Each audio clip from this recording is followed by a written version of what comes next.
Hi everybody, and welcome back to my channel. If you're new here, welcome. I'm Amber Rose, also known as the Religious Hippie. You can basically follow me on any social media platform, or you can go straight to my website at thereligioushippie.com.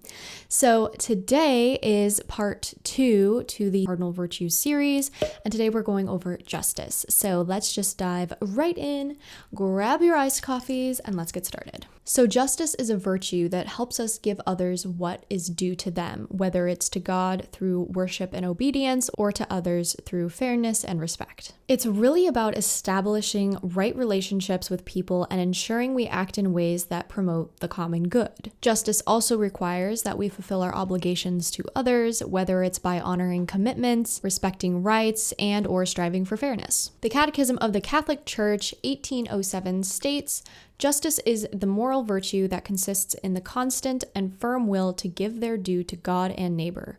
Justice towards God is called the virtue of religion. Justice towards men disposes one to respect the rights of each and to establish in human relationships the harmony that promotes equity with regard to persons and to the common good. The just man, often mentioned in the sacred scripture, is distinguished by habitual right thinking and uprightness of his conduct towards his neighbor. You shall not be partial to the poor or defer to the great, but in righteousness shall you judge your neighbor." Leviticus 19:15.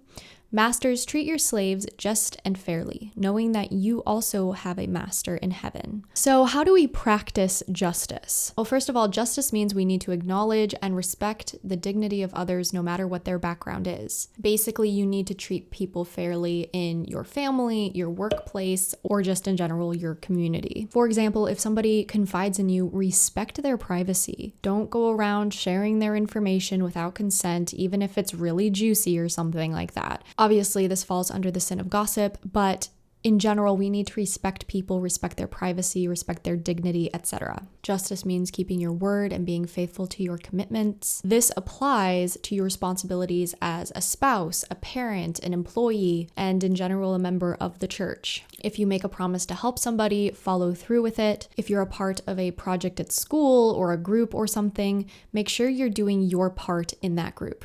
I know group projects suck, but you have a duty, so make sure you're fulfilling your role. Justice also calls us to protect the vulnerable. This can be done through charity or standing up for the rights of those who are being oppressed. Obviously, prudence comes into this. If you guys haven't watched my video on prudence, go back to that because prudence is always looking for good. We want to be prudent in the decisions when we are protesting something or standing up for things that we consider to be unjust.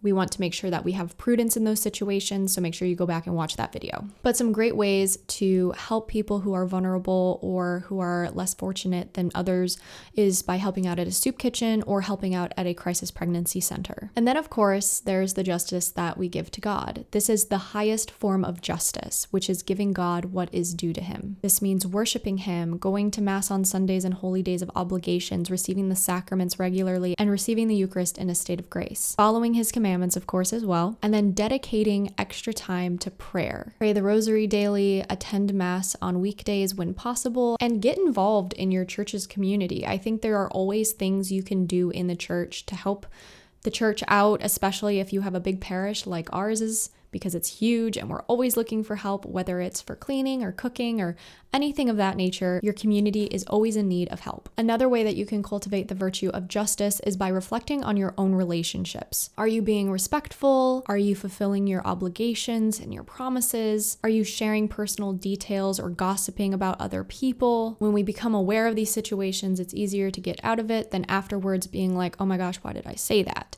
So it's always good to kind of start thinking about those things now or prepare yourself for a situation where you might fall into those things. Obviously, making amendments is really important as well. If you have wronged somebody, this doesn't mean that they let you back into their life or vice versa, that you let them back into your life, but it just means that a wrong has been righted and there's forgiveness, there's no resentment, and you can move on with your life. And as always, remember that cultivating these virtues takes time. You're not going to get it on the first try, but don't be discouraged. Make sure you're persevering. Ask God for his grace, go to confession, receive the sacraments regularly, and hang in there. All right, guys, with all that being said, that's all for today's video, and I'll talk to you guys in the next one. Bye!